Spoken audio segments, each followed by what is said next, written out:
At sa umagang ito, ang Diyos ay minsan pang mangungusap sa bawat isa sa atin sa pamamagitan ng kanyang mga salita na minsan pang ipaglilingkod ng ating program speaker, Apostle Jonathan S. Furiol.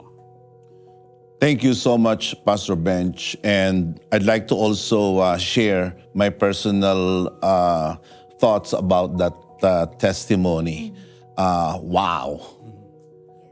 All I can say is that was a God thing. Amen. Na yung tao na tigib sa kasalanan at lulon sa iba't ibang mga bisyo at mga kasalanan ay nagawa na siya'y magbago. Praise the Lord.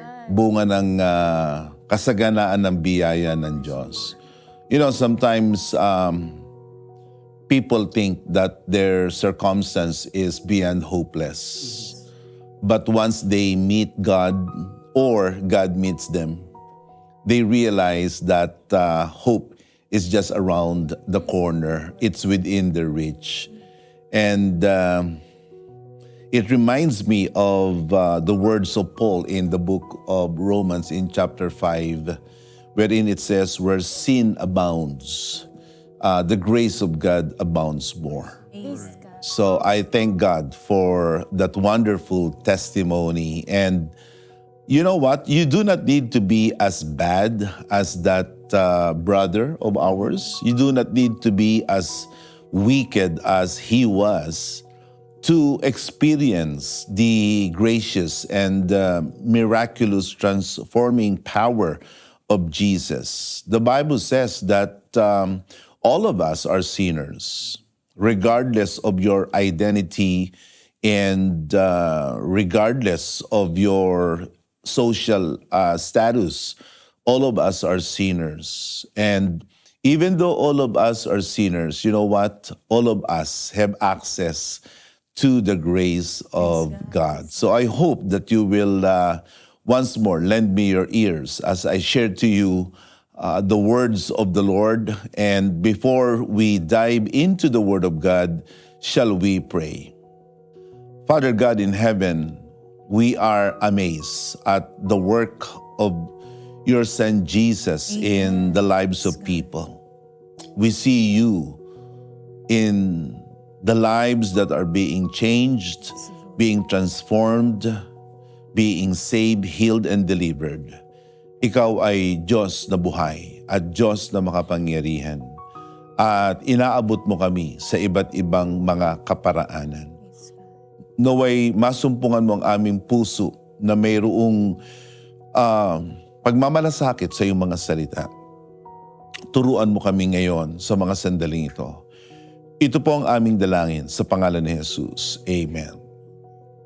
My message today is simply entitled, Why do we preach the gospel of Jesus? Why do we preach the gospel of Jesus? And last night at the Quirino Grandstand, during the first night of the Home Free Global Crusade, Saved, Healed, and Delivered in Christ tour, the entire country of the Philippines, if not the whole world, saw the power of the true preaching of the gospel of Jesus Christ.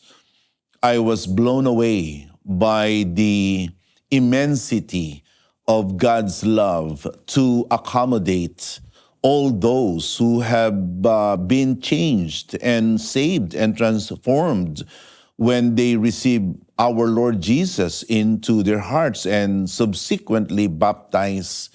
Kahanga-hanga ang nangyari Praise the Lord. kagabi sa Luneta Park, sa Quirino Grandstand, at libo-libo na mga tao, iba't ibang mga tao, iba't ibang mga kalagayan sa buhay ang tumanggap ng kaligtasan, pinagaling at pinalaya ng ating Panginoong Jesus. At ito ay isang makasaysayan na pagkilos ng Panginoon sa Pilipinas. No matter what the critics might say, no matter what bashers and detractors say, the truth of the matter remains that last night was a beautiful display of God's power and grace. And this is the reason why the PMCC Fort Watch held this kind of crusade last night. And we're going to have another one later tonight, the second and the closing night of the Home Free Global Crusade, because we believe in this work of preaching the gospel. That is how much we believe in. And that's how much we are committed to the preaching of the gospel. And may I add as well that this is how much the PMCC Fort Watch is invested materially, financially, and spiritually towards the work of preaching the gospel. And we have nothing in our hearts but simply the desire of God. Huwag niyong ipagkakamali. Wala po kaming iba damdamin. Wala kaming tinatawag na ulterior motive. Wala po kaming ibang damdamin. Ang aming hangarin lamang at layunin ay matupad ang hangarin, ang nais ng Diyos na makita ang buong sanglibutan na maligtas, sapagkat ang sabi ng Panginoon na ayaw niya na ang sino man ay mapahama, kundi ang lahat ay mga ligtas. The heartbeat of God is our heartbeat. The passion of God is our passion. And we will not allow ourselves to be distracted by other agenda. And we will not be lured to pursue other pursuits. Heaven's agenda is our agenda. Heaven's passion is our passion. At ito ang gusto ng Diyos, na ipangaral lagi ang ebanghelyo ng ating Panginoong Hesus, sapagkat ang ebanghelyo ng Panginoon ay ang mensahe na mula sa langit. Ito lamang ang mensahe na gustong iparating ng ating Panginoon sa ating kapanahunan. At kahit noon pa ay ito na ang mensahe na gustong iparating ng Panginoon. You see, our God isn't only the God who creates.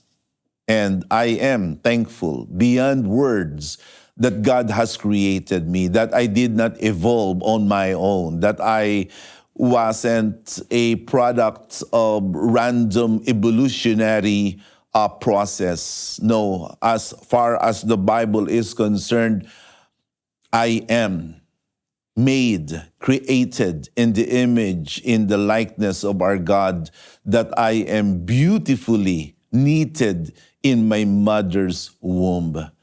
And so, God is our creator, but more than that, God is our Savior.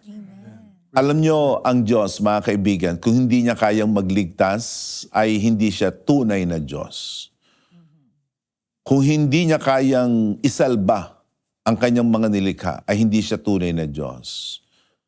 Subalit, ang ating Diyos ay tunay at nag-iisang tunay na makapangyarihang Diyos, sapagkat siya lamang ang kayang magligtas sa atin. Only God is true. Only God can save us. And thank God, God saves. And He has sent His Son Jesus in order to save mankind from the evil that we couldn't save ourselves from. And only Christ Jesus has done so.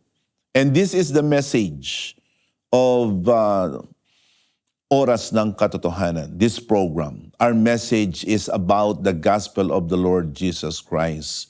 At ang pangangaral ng ebanghelyo ng ating Panginoon ay isang gawain na karapat-dapat na ating gawin, anuman ang mangyari. And I praise God because this was the very work that was established firmly in our culture, no less than by our late and beloved Apostle Arsenio T. Ferriol. Sapagkat siya bilang isang tunay na apostol ay inutusan ng Panginoon. Kasama siya doon sa utos na humayo at gawing alagad ang mga bansa. Turuan silang ganapin ng lahat ng aking ipinag-uutos at narito ako isa sa inyong palagi hanggang sa wakas. I thank God because our beloved Apostle Arsenio Ferriol was obedient to the call of Jesus to preach the gospel.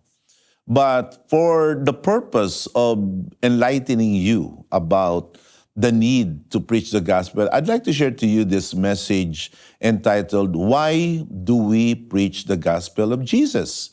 Like what happened last night at the Quirino Grandstand in Luneta. I'm going to give you 3 practical reasons. Number 1, it is the platform in which people receive Jesus. It is the platform in which people receive Jesus.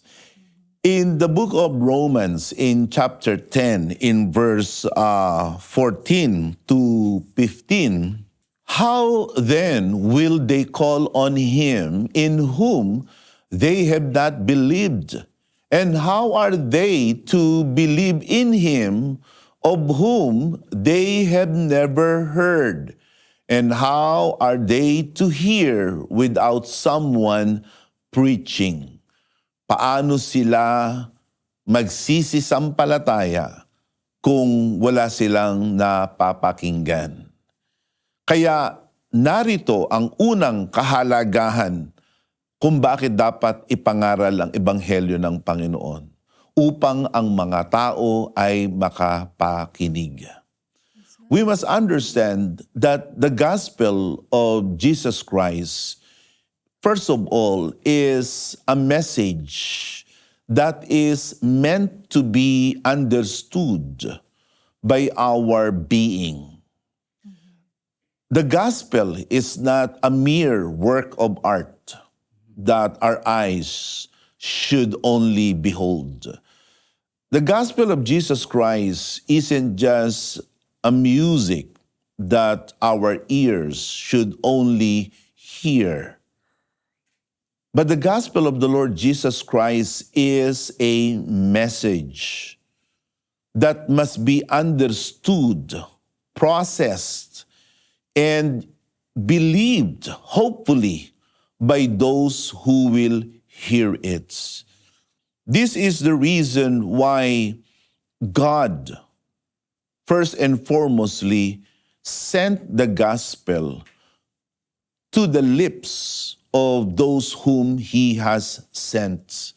Mahalaga na may mga ngaral ng Ebanghelyo upang sa gayon ang mga tao ay makapanampalataya. Amen. Muli, sinasabi ng talata na ating binasa sa versikulo 14, paano nga silang magsisitawag doon sa hindi nila sinasampalatayanan? Paano sila magsisisampalataya sa Kanya na hindi nila napapakinggan? At paano sila makakikinig na walang mga ngaral? Kaya makikita natin dito na mahalaga na may mapakinggan. Amen. Hindi lang may makita, hindi lamang merong madama, kundi kailangan ay mayroon silang mapakinggan. At ang pakikinig ng Ebanghelyo ng Panginoon ay kailangan na ito ay mapagpasyahan. And so, the salvation of people must be coursed through the platform of preaching the gospel. You do not dream and then you get saved. You do not have some kind of a out of this world experience and then you get saved. You do not have an out of body experience and then you get saved. The only way for people to hear the true gospel of Jesus Christ is when they hear the gospel preached by the sent ones of God. In verse 15 of Romans chapter 10, how are they to preach unless they are sent? This is one of the most restrictive and limiting verse, at least in the book of Romans. What I meant by that is this. Not anyone could just stand and preach. Not anyone could just say, I would like to preach. Preaching is good. Speaking in behalf of God is good. If you are sent. If you are commissioned. Ito ang maliwanag na sinasabi ng banal na kasulatan. Na bago ka makapangaral, bago ang isa ay makapahayag ng salita ng Diyos, kailangan na siya ay suguin. This has always been the approach of God. You must be sent first so that you can preach. In the book of John chapter 3, in verse 34, it says there, for those whom God has sent, speaks or utters the word of God. Kung sino raw ang sinusugo ng Diyos, kung sino ang inuutusan ng Panginoon, siya lamang ang makapagsasalita ng salita ng Diyos. Mula sa lumang mga panahon noon hanggang sa ngayon. You cannot just stand and claim, I'm going to preach the gospel. It is not something that you can arbitrarily claim or possess. You have to be sent. And if you are sent, you ought to speak the word of God. And this is the reason why we speak. Because God has called me. God has called the church. From the beginning of the church age, God has been calling people to preach His words. And it is in the platform of preaching the word of God, people are saved. Kaya ito po ang layunin. Bakit kami po ay nangangaral ng ebanghelyo ng Panginoon? Sa bawat panahon at sa bawat lugar na kung saan ang tao ay makakapakinig ng ebanghelyo ng Panginoon. Ang PMCC Fourth Watch ay inyong makikita na nangangaral sa mga lansangan, nangangaral sa mga pamilihang bayan, nangangaral sa mga sasakyan, nangangaral kung saan ang tao ay makakapakinig. We also have preaching of the gospel on radio, on television, on social media. And last night, the PMCC Fourth Watch held the biggest evangelistic crusade to date in the history of the Philippines. Over 60,000 people came. And why do we do that? Because it is a platform. Kailangan ibigay sa tao ang pagkakataon na sila'y makapakinig ng ebanghelyo ng ating Panginoon. Ganyan kamahal tayo ng Panginoon. Ganyan ang Diyos ay nagmamalasakit sa atin na ayaw niya na tayo ay basta lamang mawala sa mundo, mamatay, na wala tayong pagkakataon na makapakinig ng ebanghelyo ng Panginoon. This is the reason why we are saturating the airwaves and we are taking advantage of every opportunity to preach the gospel, because it's a platform to amplify the message of the Lord Jesus Christ. And so, are you one who is now listening, hearing to this preaching of mine? God has a purpose. Why you are sitting right there, right now, looking at me. Because God wants to save you. That's the reason why you can hear me now, see me now. Because I bring to you nothing but the unadulterated, unvarnished Word of God. Ang aking ipinapangaral sa inyo ay ang tunay na ebanghelyo ng ating Panginoong Jesus. At ito ang paraan ng Diyos para kayo ay abutin. Kaya ito'y hindi relihiyon. Ito'y kalooban ng Diyos. Inaabot kayo ngayon ng Diyos. Dinadala kayo ngayon ng Diyos sa kaligtasan. Ang kailangan lamang nating gawin ay sumunod at tumugon. So the first reason why we preach the gospel is because it's a platform in which people can receive Jesus and can believe in Jesus. Number two, it is the power of God to overcome sin. It's the power of God to overcome sin. The gospel is not a fairy tale. It is not an urban myth. The gospel of Jesus Christ is not a mere narrative of literature. Instead, the gospel of Jesus Christ in Romans 1:16 is power. It is power. It is effective. It's alive.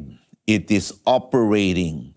It has the means to destroy, to conquer, and to decimate the forces of darkness that are imprisoning people.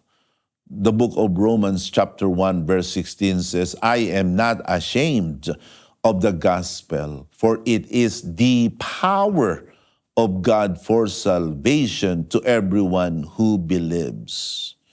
And this is the reason why we must be proven to be unstoppable in the preaching of the gospel, because power has to be unleashed. Power has to be demonstrated. Sapagkat ang kasalanan ay kapangyarihan din. Sin is also a force. In fact, according to Apostle Paul, he calls sin as a force. According to him, there is something in me that is at work. Another force that is at work that keeps me from doing what I hate doing. And according to Paul, it's no longer I, but the sin that works in me. Ang kasalanan ay kapangyarihan. Ang nasa likod ng kasalanan ay si Satanas. At si Satanas ay makapangyarihan. It is Satan that causes us to sin. Satan is the source of sin. Satan was the first one who sinned. He is the originator of sin. And people, because they are weak, they are victimized by Satan. That is why behind sin is the power of Satan. But who will release us, set us free from the stranglehold of sin? It is not man's education, as good as it is. It is not man's earthly power or influence, as good as they are. The only power that can overcome the power of sin is the power of the gospel.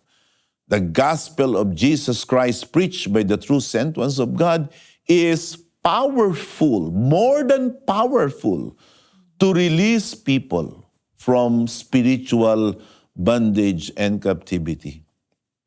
Kaya yung patotoo na ating napakinggan kanina lamang ay isang pagmamalas ng kapangyarihan ng ebanghelyo ng ating Panginoong Hesus. Ang kapangyarihan ay mas mahahayag at makikita kung ito ay ating ipapangaral. Kaya may mga tao na sa kakitiran ng kanilang isip at sa kababawan ng kanilang unawa sa Biblia, kanilang pinupulaan ang pangangaral ng ebanghelyo ng Panginoon. Kanilang sinisiraan ang pangangaral ng ebanghelyo ng Panginoon. Pero sa amin na sa biyaya ng Diyos ay nababatid namin ang katotohanan, hindi namin ikakahiya ang ebanghelyo, sapagkat ito'y kapangyarihan ng Diyos sa ikaliligtas.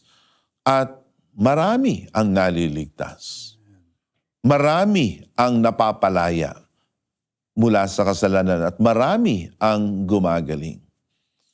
And it is simply an attestation, a proof that the gospel of Jesus Christ indeed is God's power. And then number 3, last but not least, Why do we preach the gospel? Because it is the purpose of the church towards the world. The purpose of the church is to declare the gospel of the Lord Jesus Christ. Look at that in the book of 1 Peter chapter 2, verse 9. You are a chosen race, a royal priesthood, a holy nation, a people for his own possession, that you may proclaim the excellencies of him who called you out of darkness into his marvelous light, to declare the excellencies of him who called you out of darkness into his marvelous light. Yan ang gawain ng tunay na iglesia ng Panginoon.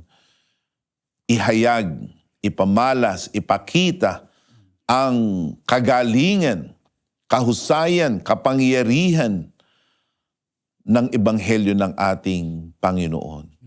Kaya mula sa pagkakatatag ng tunay na iglesia noon, ang mensahe lamang ng mga tunay na sugo ng Diyos ay walang iba kundi ang ebanghelyo ng ating Panginoong Hesus na namatay at nabuhay na muli sa krus ng Kalbaryo.